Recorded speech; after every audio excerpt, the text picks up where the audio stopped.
Good morning, everyone. I'm Dr. Ifetayo Ojelade. I'm the Executive Director at A Healing Paradigm. And today you get me. And my colleague, Miss Alethea Bonello, is coming on in just a second. And she is the office manager at A Healing Paradigm.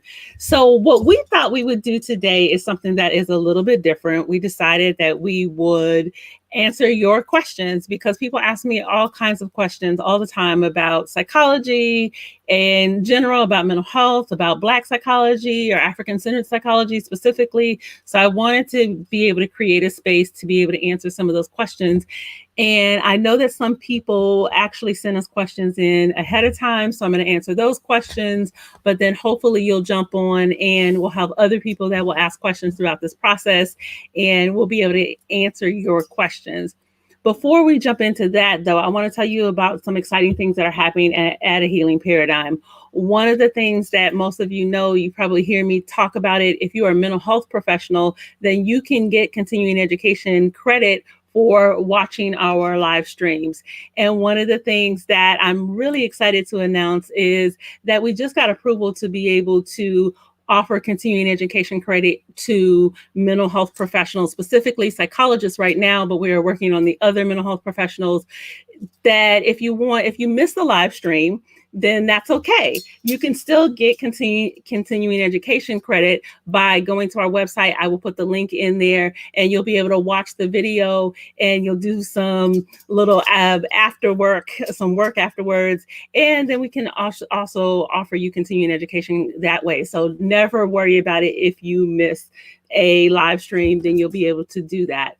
For my other folks that are not receiving continuing education, but that are just showing up because you want to just be part of this conversation, thank you for taking the time to be able to do this.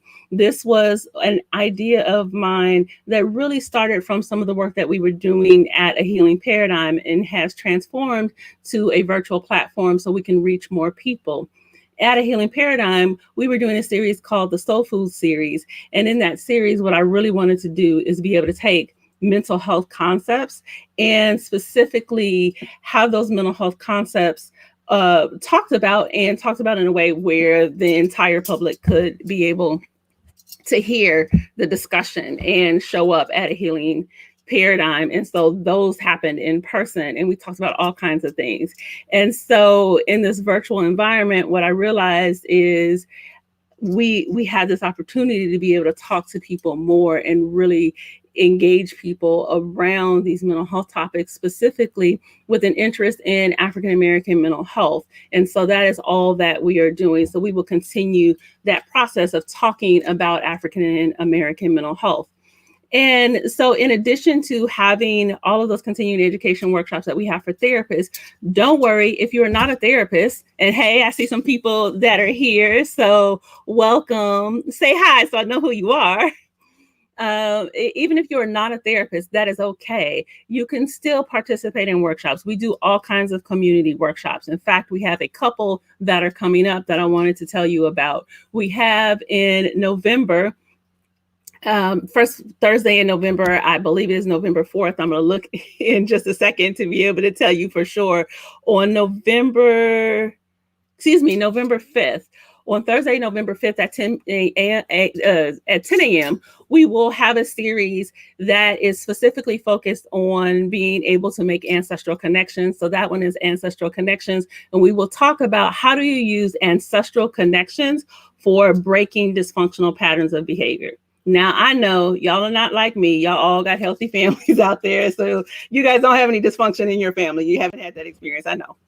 But for those of you that may notice that there are patterns of behavior that are unhealthy in your families, and you want to figure out how to shift those things, if you want to be able to understand what those patterns are and how to break those patterns, then that workshop is for you. It is a 4-part series. Again, it starts Thursday, November 5th. It is from 10 to 11:30 in the morning. So that would be a great workshop.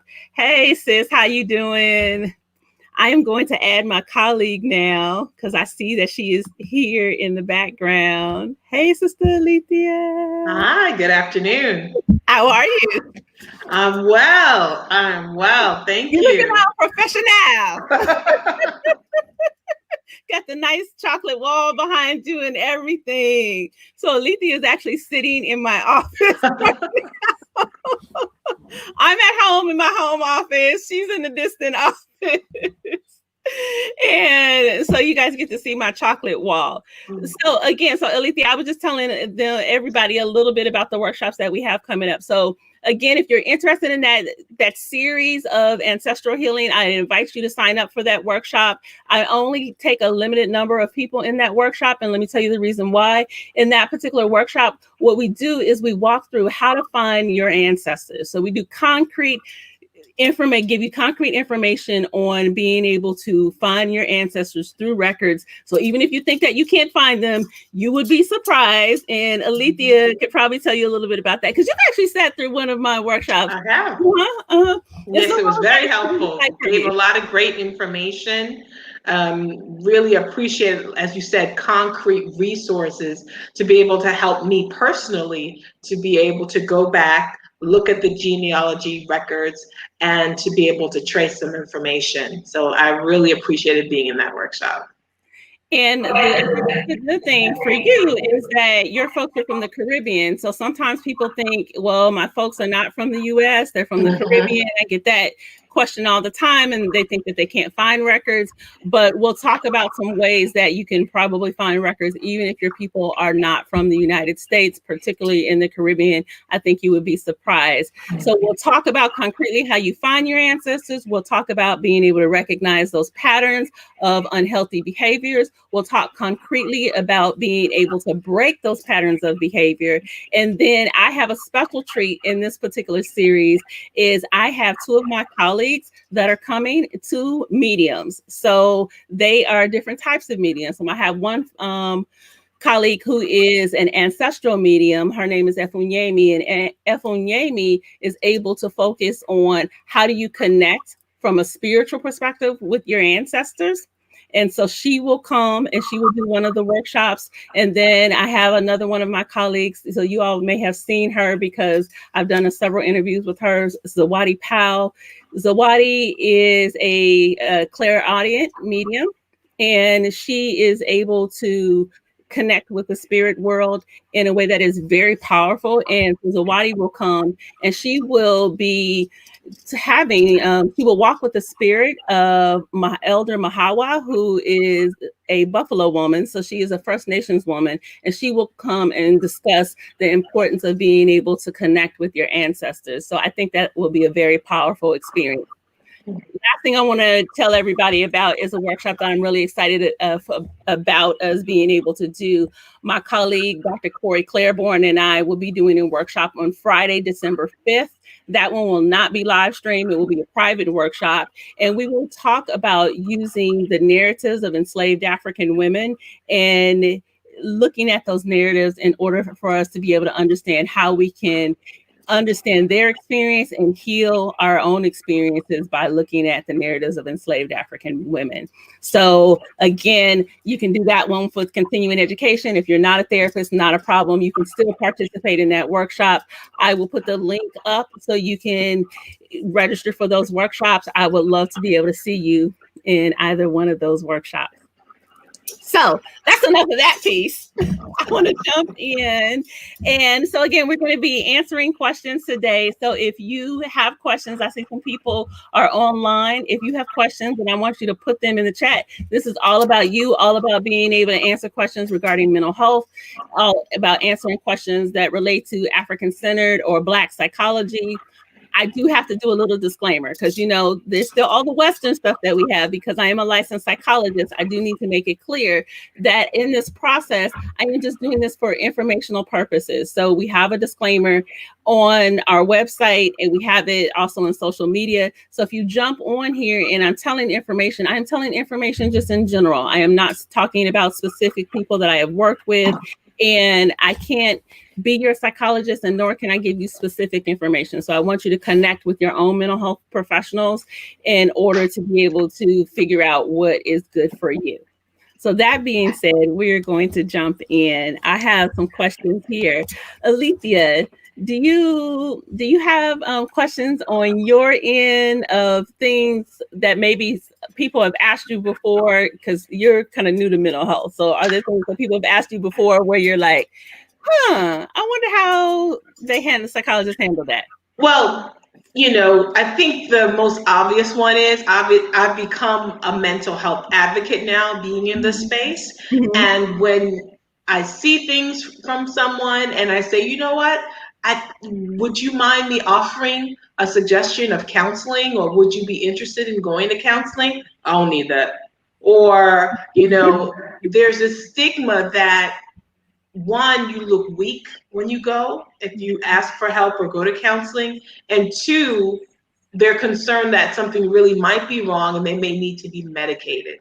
Mm-hmm. And they have this, they're really against that. So what are some things that a lay person who sees a person in need may be able to share with someone to help them understand that, it's not about someone just pointing the finger and putting you in a box, but it's to help you in your journey. Mm-hmm. I think the first thing that we need to do is anytime, and Alethea, you might have to put yourself on mute because I hear a little bit of an echo. Anytime that we have our loved ones, our family or friends, and we see them struggling with a mental health condition, of course, we want to be able to encourage them to go get treatment. One of the things that I've seen that's happening in our community at large is, one, that mental health treatment or the need of mental health treatment gets used as a weapon or a punishment against people. And two, there's this idea that one of the main reasons that African Americans don't come to the mental health treatment is because of stigma. That is part of it, but that is not the main part, and that is not the only conversation that we should have. So the first thing that I would say is to be able to answer that question is, number one, if you want someone to go to mental health treatment, I think you need to connect with them around what your concerns are, what you've noticed, particularly if there's a change. Like, let's say someone's depressed, then I would say, hey, I noticed that when I'm calling you, you're not answering the phone, you're not going out as much with us any longer, and I'm really concerned. Is there something that I can do to support you? Or however that conversation can happen in a way that's really authentic. So you need to do that. Number one is to show concern. Number two, again, don't use mental health treatment as a weapon. You crazy. You need to go and talk to somebody. That's not helpful to nobody. I mean, if you think about it, I'm sure you would not be motivated if somebody said that to you. So any of those kinds of conversations are just never productive. Mental health treatment should not be used as a punishment or a weapon or something that is an indicator that there's something wrong with someone. In fact, one of the best times to go to mental health treatment is when there isn't anything going on. It's like, if you think about it, when you go to the dentist and you get your teeth cleaned, and then some people just only go to the dentist when they have like a pain. And then next thing you know, they need a root canal, and it's all this like major dental surgery, oral surgery that needs to happen. That's not what needs to happen. For mental health treatment, you need to come before there's a problem. Oftentimes, particularly when I used to work with couples a long time ago, by the time the couples came, there was so much stuff that happened, and there was so much damage that had occurred, that it was really, in a lot of cases, it was too late. So we weren't doing marriage counseling, we were doing divorce counseling, which is totally different. Then the last piece of that is around, and I want to really kind of dive into this part, is the stigma, because there's so many people that are like, oh, there's so much stigma in the Black community. And you see lots of folks that want to do all these interventions and talk about, why mental health treatment is good. And there's always this thing of pathologizing Black people because we don't trust mental health professionals. Let's break this down. The first mental health diagnosis that was created that had anything to do with people of African descent in this country was drapetomania and dysesthesia aethiopica. So it was two. And it was done by a medical doctor named Samuel Cartwright in 1851. He presented these two diagnoses, and these diagnoses were basically saying, one, that if you were enslaved African and you ran away, that you had a mental health condition. Two, if you were not enslaved, but you did not want somebody to steal your labor and you refused to work for free, you had a mental health condition. That is the foundation of mental health treatment in this country, of diagnosis in this country. Now, that's 1851. Let's move forward. So we, jump forward, to score. One score. So 20, 40 years, we jump forward and we can interact with Freud.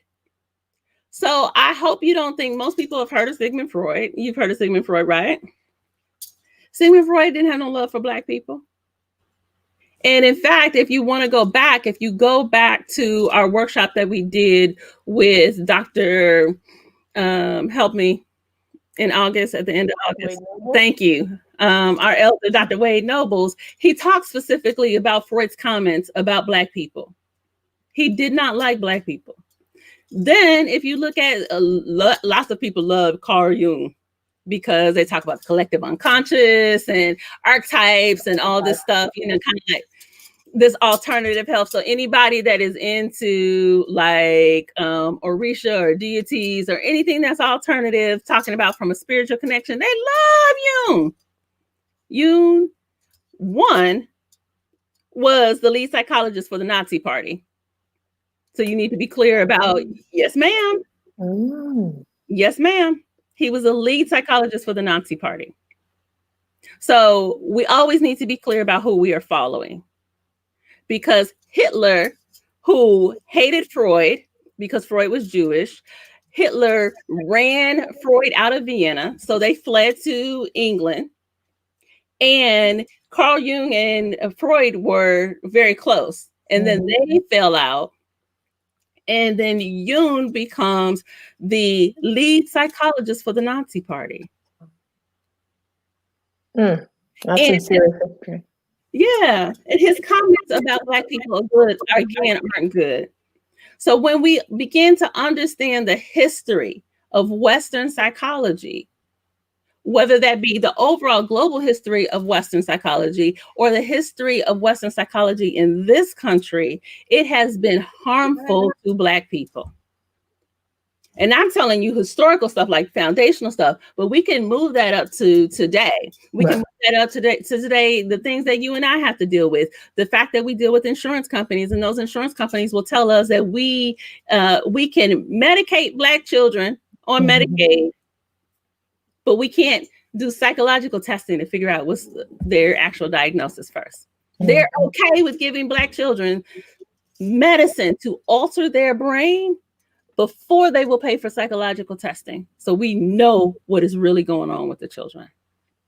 That is a contemporary form of racism. So when we understand why Black people back up from mental health systems, why we don't trust mental health systems, the first thing out of our mouths needs to be because the system is racist. And so whether that be you do that consciously or unconsciously, our people know, I ain't trusting them people. And so why would you go into a system that you know historically, whether it be in your ancestral memory or in your conscious memory, that you know has historically harmed your people? So when your brothers and sisters are saying, I ain't going, okay, bet. I get it. So then you need to be able to have resources. You need to be able to know that you are sending them to a place where they are safe. That is one of the things that we pride ourselves at a Healing Paradigm. We specifically specialize in working with people of African descent. And we want to make sure that we are doing good work in terms of treating our people. We take that very seriously. And we need to be clear that not everyone out there has our best interests at heart. Even those folks that look like us. And this is a great segue. No, this is great, because the next question I actually had for you was, well, you started off with the disclaimer of Western psychology. And so what are the differences between Western psychology and African-centered psychology? And why is it important for Africans in America to seek African-centered psychologists and counselors? And one thing you mentioned, it creates a safe space. that the ideologies that many the Western ideologies have not been kind nor supportive of our mental health. And so share with us a little bit more about why is African-centered psychology important in the mental health journey for African Americans? Let me start by saying it this way.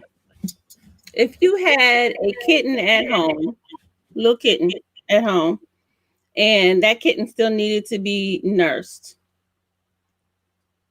and then you had a chicken outside, would you go and take the kitten to the chicken to get nourishment?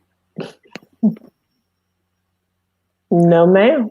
So I need our people to ask themselves, why in the world would we go to a system that has historically marginalized, oppressed, dismissed our humanity? How can we get healing from that system?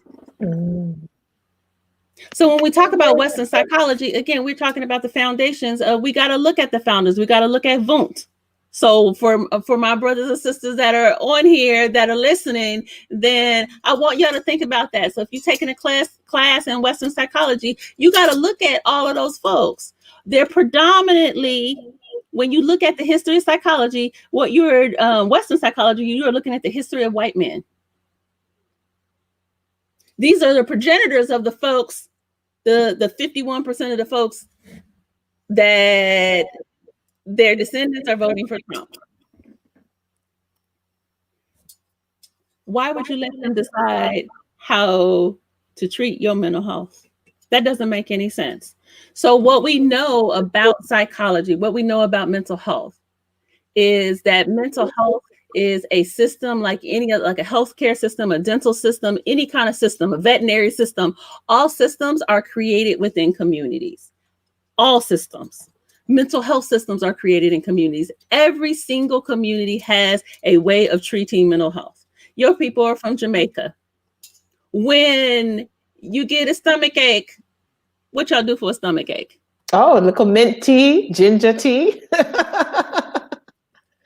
Everybody have a system. When you start feeling bad, your people from Jamaica, again, when you start feeling bad, you start feeling down, what do you do for that? Start feeling It all depends. You might just need a little reggae music. You might need to pray. So it just depends on what specifically is going on. But yeah, there is a remedy. We have a remedy for everything. Even coronavirus, a little tea, a little Cersei tea. Yes. It's usually going to be something, when you think about that, definitely for Caribbean folks. I mean, just even like African Americans, it's going to be some kind of herbal remedy or something natural that's going to come from the earth. There's going to be something in your household that you can do. There's going to be something around music and rhythm and connection, and connection with other people. Yep. Those are mental health treatments, right? So what we've decided in this country, because this country is based on white supremacy, is that Western psychology, which is one form of a mental health treatment, is the one that is supposed to be good for everybody. So it's like when you have white folks that are supposed to be on the cover of a magazine or something, and they're supposed to be representative of humanity. Right? So we don't have to have anybody else. If we have a white man and a white woman on the cover, that's representative of humanity. When we think about Western psychology, it's this idea that if we have these Western concepts of psychology, that is the only psychology, that is the only one that's valid, and that's the only one that we need. And what we don't realize in that idea of Western psychology is that we are engaging in acts of psychological colonialism when we're spreading that. So this Western psychology one says that we need to, best practices are with quote unquote manualized treatments. So we can break down a treatment, we can put it in a manual, and we can say you do X, Y, and Z. We can measure that. And if we can measure that, then you should get better at the end.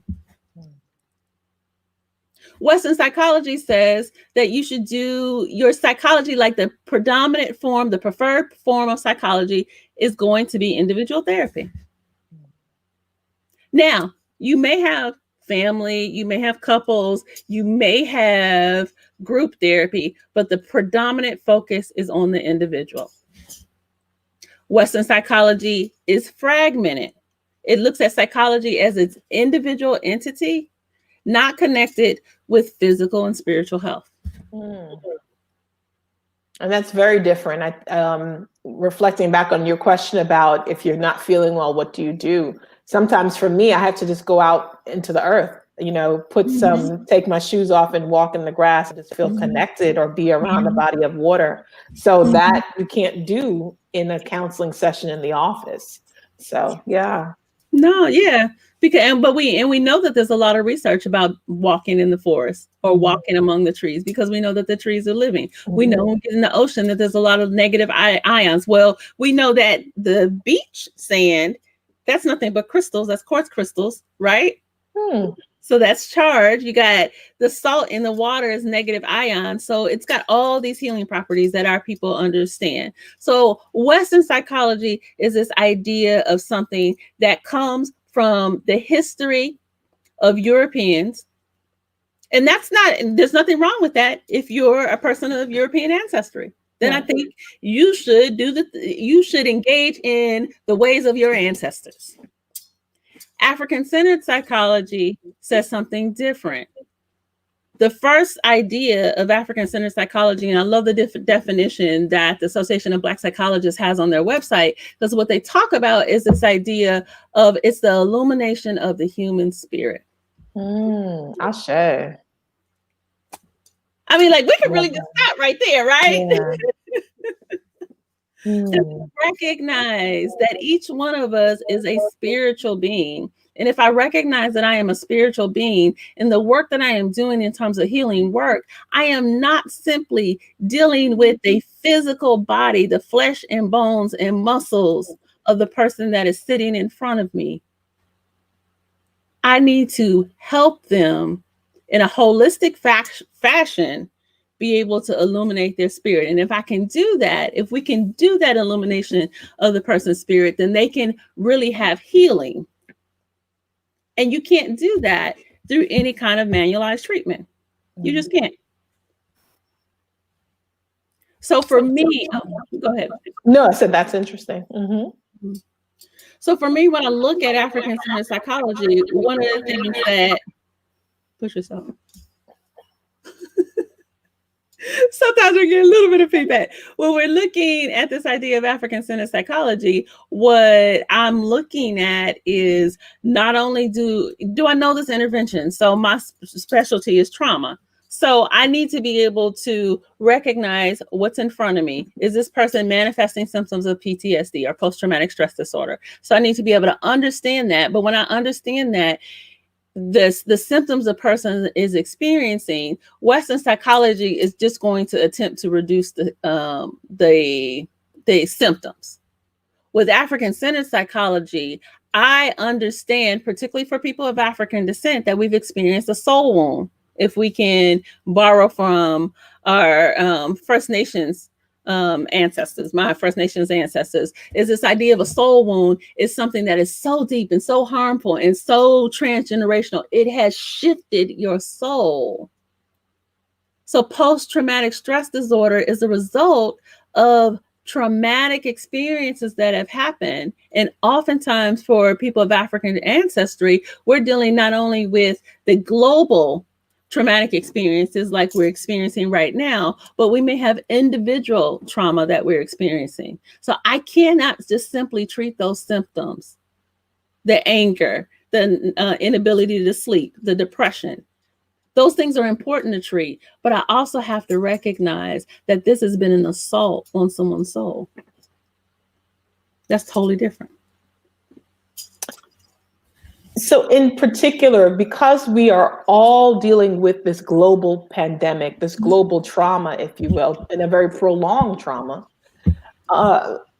just as in medicine, symptoms of a particular disease or disorder shows up differently for men and women and people of color.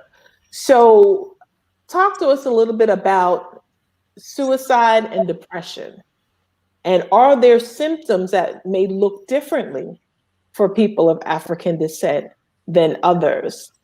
In terms of, for example, I think I may have heard that depression in men shows up as anger at times, because unfortunately the only emotions that they were able to express as children growing up was anger.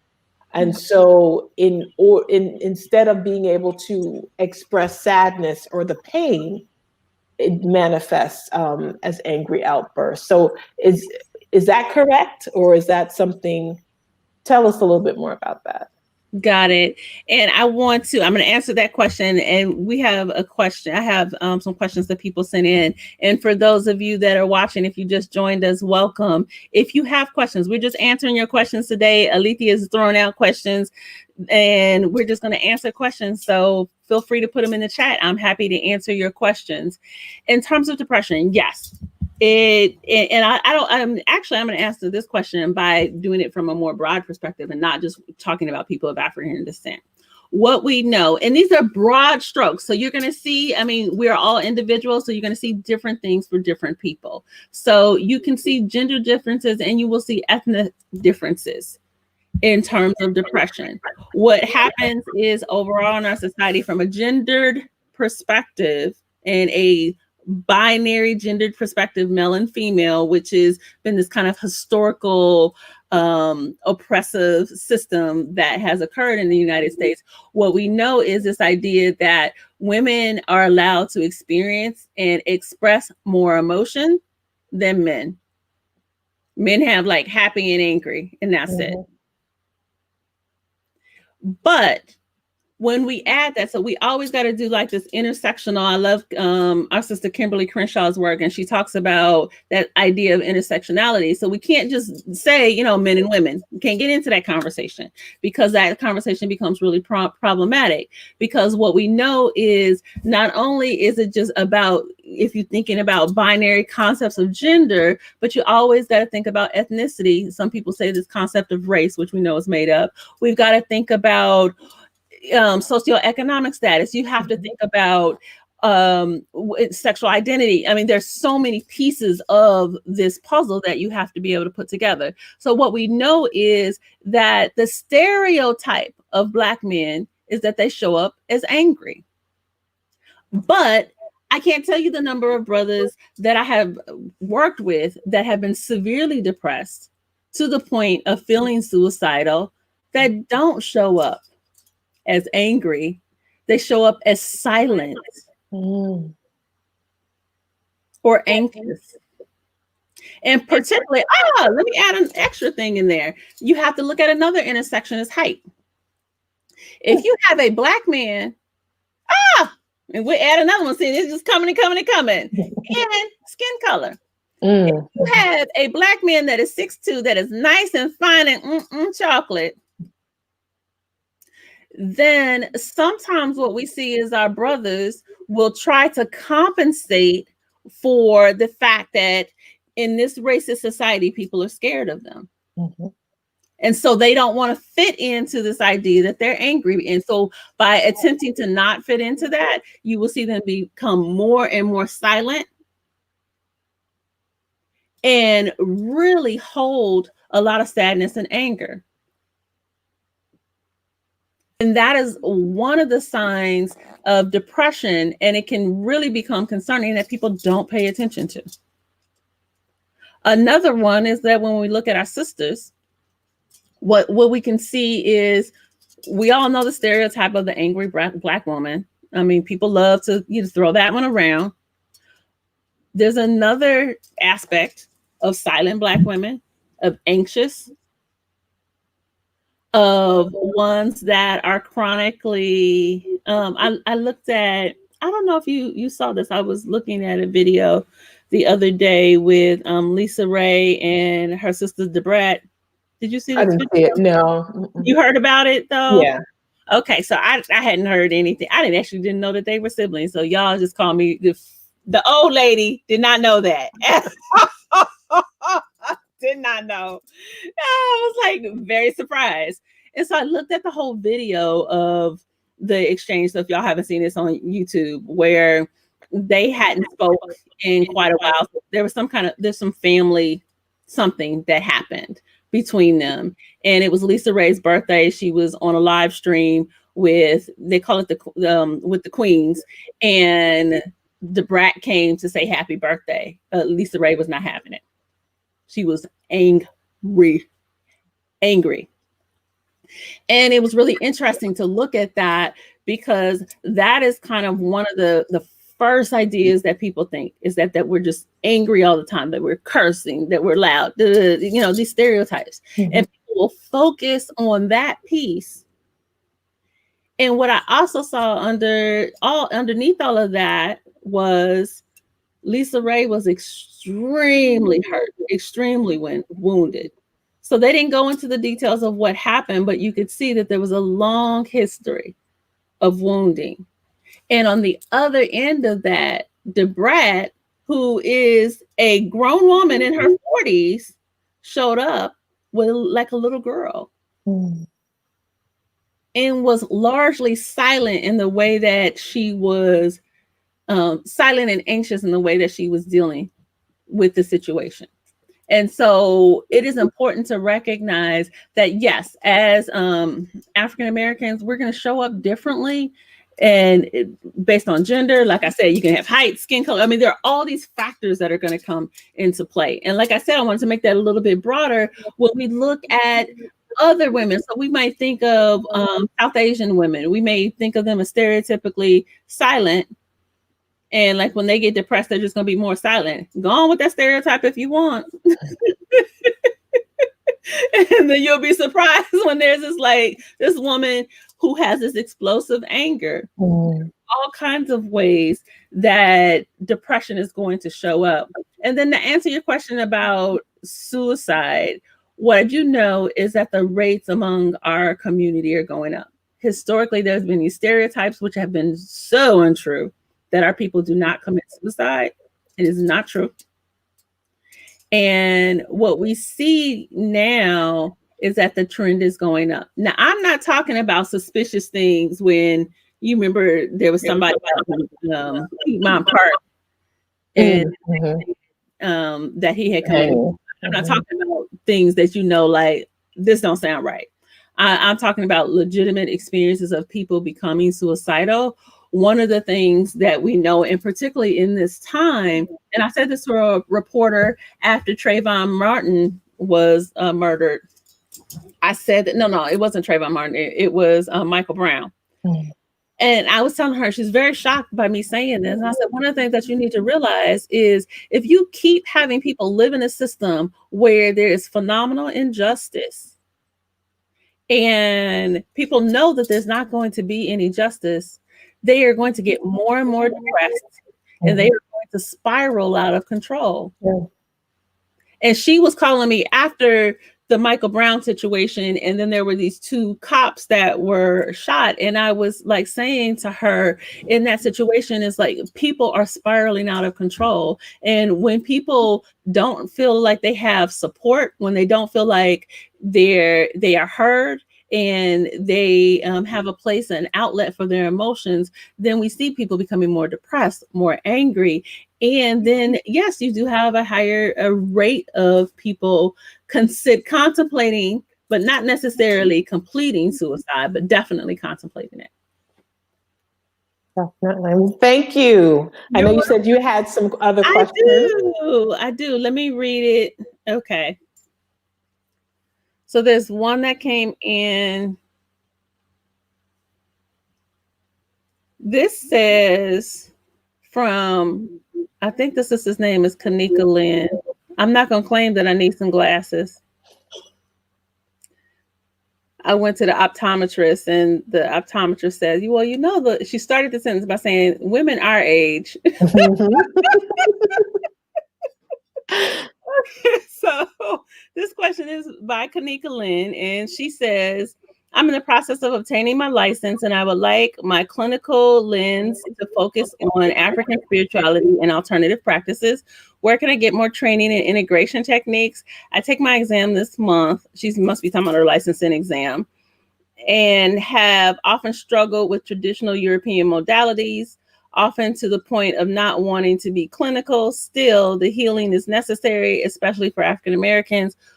What can I do to help myself and my people? Oh. Well, one of the things that I will tell you is that, Kanika, I struggled in the same way when I was in grad school. Actually, I was cleaning out some papers the other day, and Alethea, I found this notebook because I keep stuff. And so I had this notebook where I was writing notes to have my closeout session with my first supervisor in my doctoral program. And it was not a good situation at all.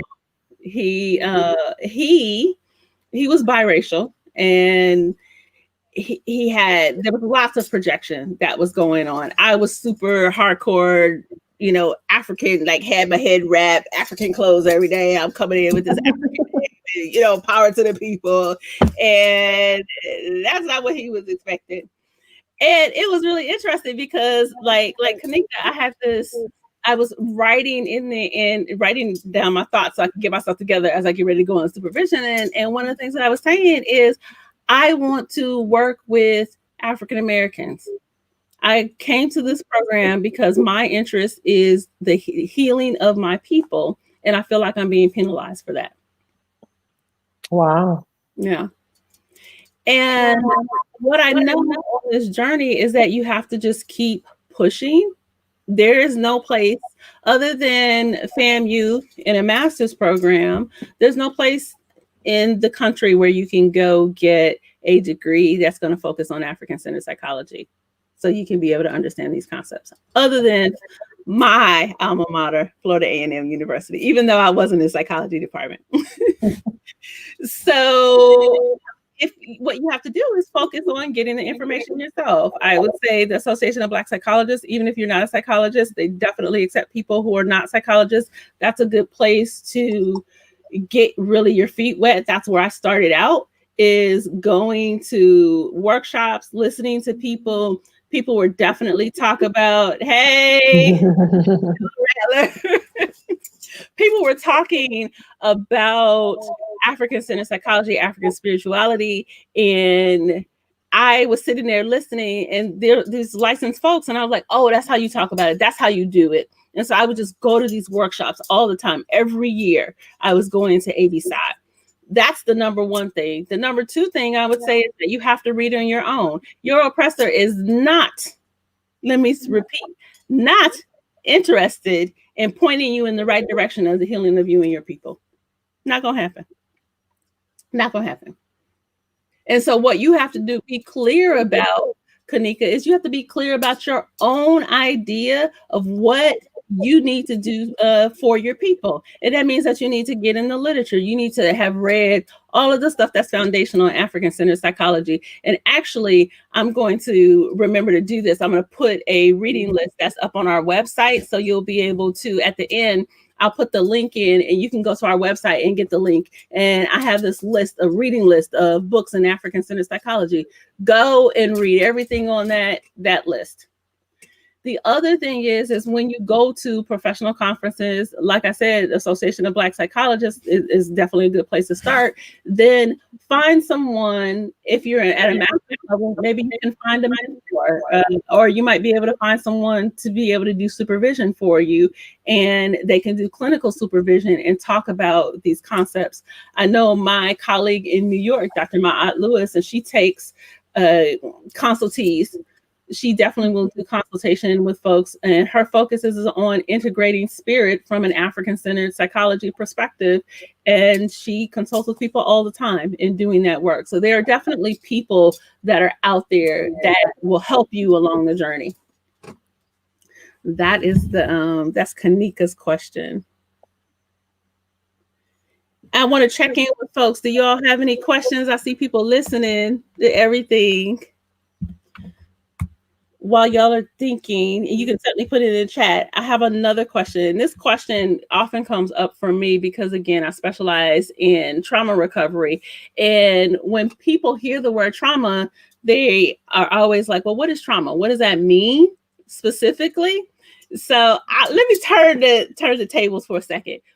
Alethea, before you came to a healing paradigm, when you heard the concept of trauma, what did it mean to you?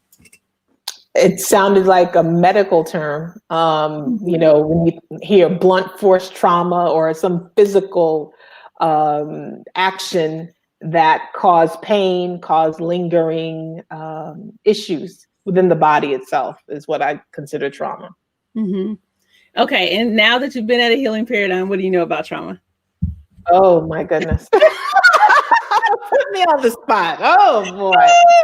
I mean, you don't have to say, okay, or just say how has your definition changed? So you were thinking of it as a medical term, and how has it changed? Right. So now obviously it could be physical, mental, emotional, spiritual even, but essentially something that has some negative action that has interrupted your normal way of life, if you will. So something that has occurred that has shifted you in a way, and trying to deal with that shift. Okay. That's kind of generic, but that works. I wish like Basil was there, because I used to quiz them all the time. Like when other staff, I would be like, all right, so what's trauma? What's the definition? Yeah. So let's start out with the definition of trauma. I always say that trauma is anything that's a threat to the safety and security of yourself, your family, and your community. Boom. Threat to the safety and security of yourself, your family, and community. Mm-hmm. So if you start with that, then that way broadens the idea of trauma. And that is Ifetayo's definition. If you look at a National Center of PTSD, or if you look on American Psychological Association's website, or even if you look in the manual that we use that comes from psychiatrists, people are not looking at trauma from that broad perspective. They're usually looking at things from an individual perspective, i.e., remember I said earlier that Western psychology. So we're looking at things from an individual perspective, except if there are people that are in safety positions, like soldiers, police officers, firefighters, where they may see some kind of traumatic experience that they're not experiencing themselves, but they see somebody that has had a traumatic experience, then they might categorize that. But for me, I know that that is wholly insufficient for our people. So that's why I say it's anything that threatens, not that it disrupted, but anything that threatens the safety and security of yourself, your family, or your community. That's true, because for us, you know, police brutality, it may not have happened to me directly, but constantly seeing it on TV over and over again, then when I go out driving and I see a police car, I might start shaking because I've conceived a threat, you know, to my own safety. So yeah, that works. Yeah.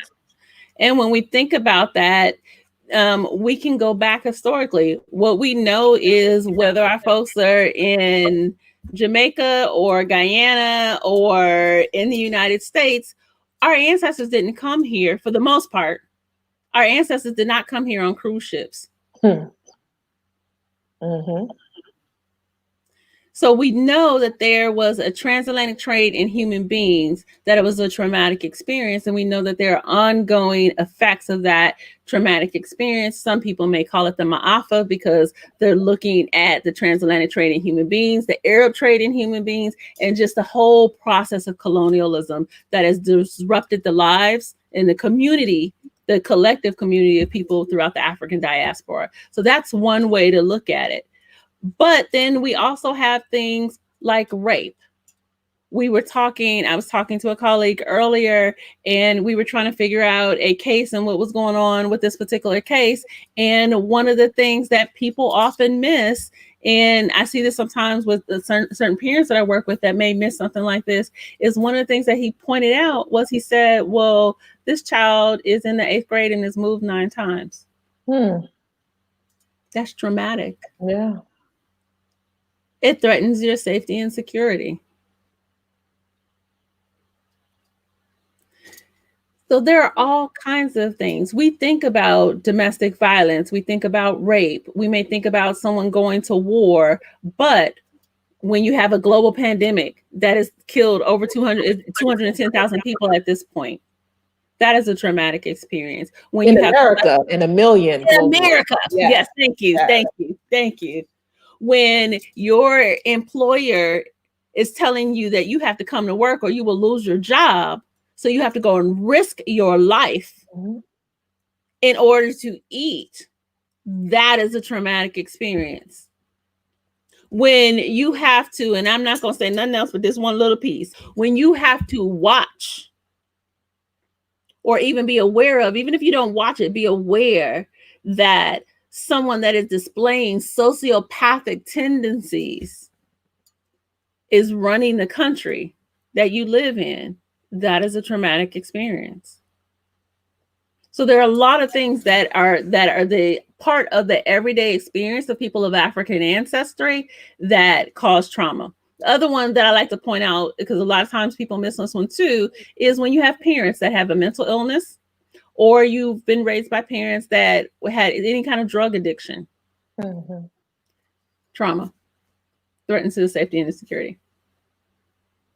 Wow, that's a powerful definition, and it's so applicable just across the board.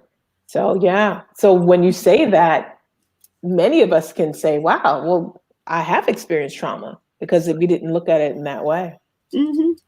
And so I'm starting to believe that in this country, part of the function of white privilege is that you haven't experienced trauma. Interesting. Because, and I'm not talking about, so like you can't control a death, or whether or not your parents use drugs, or whether or not your parent had a mental illness. So that category, or they died suddenly, that category of stuff you cannot control. So I'm not talking about that. But when we live in dangerous neighborhoods, when you have to get on the ground because somebody's shooting in your neighborhood, when you have to be afraid that your child goes outside because he may not come home because you're wondering whether or not the police will kill him.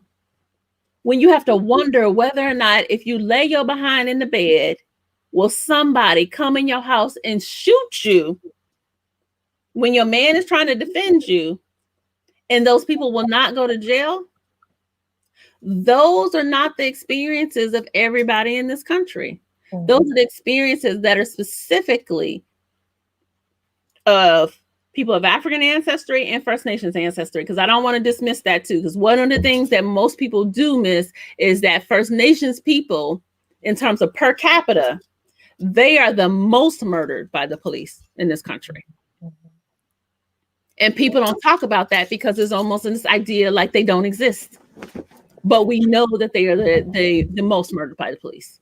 And going back to your, those are in your face examples, but going back to your example of talking about the magazine cover with a white and a white woman and a white man, that I would almost think that's subtle trauma, in the sense that, or microaggressions, if you will, because it says to someone, to a person of color, that we're invisible.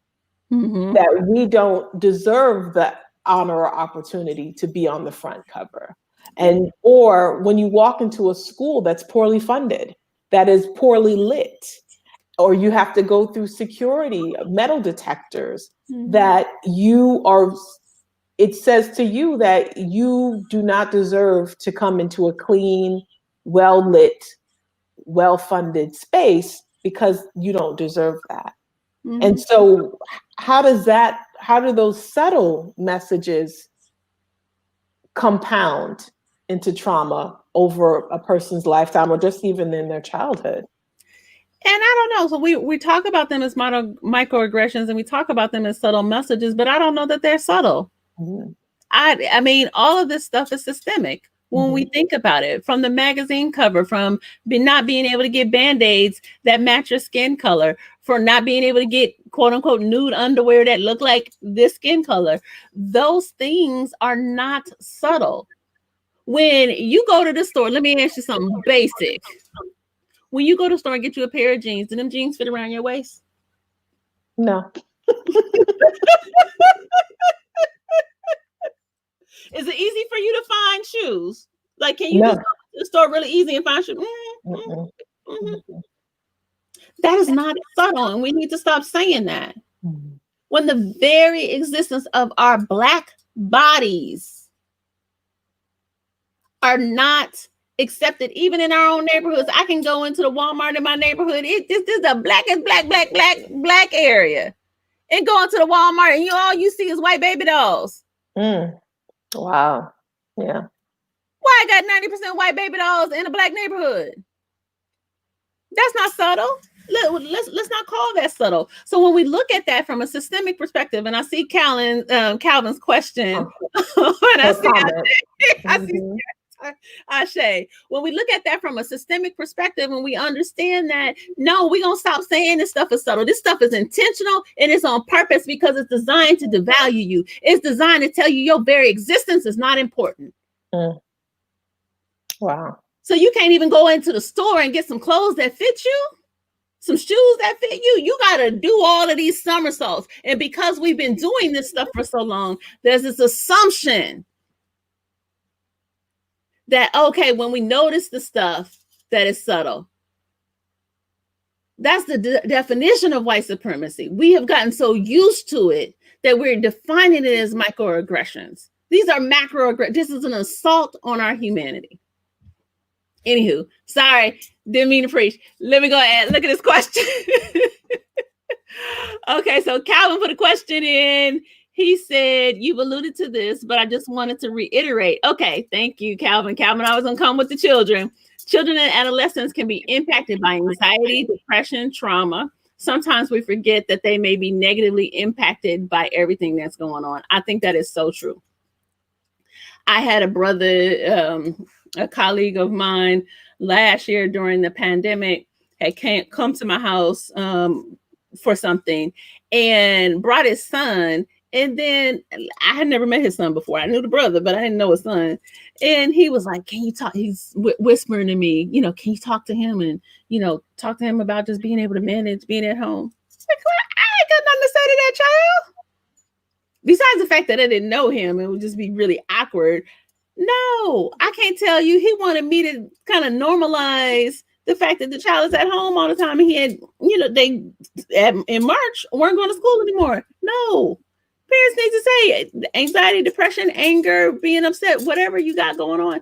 That is normal for the situation. And we need to stop expecting children to, okay, that's the ancestor speaking. We need to stop expecting children to get on our program and be able to accept whatever changes, whatever difficulties that are happening, like it is normal. It is not normal. It's not normal.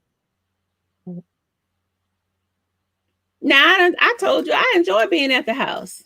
But at the same time, I know, like, and I got young adult daughters. Like, you say one more thing to me. One more thing.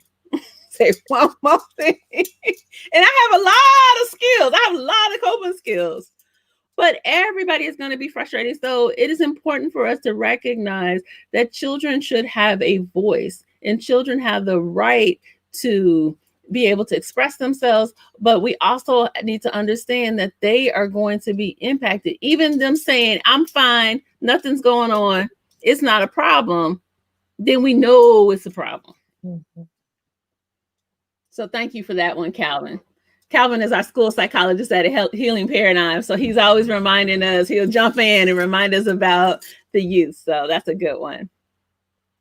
Any other questions? Oh my gosh, it's 12:59. It is, wow. I was doing the zone. I can't believe that hour went by that quick. Y'all, I was in the zone. I was really in the zone.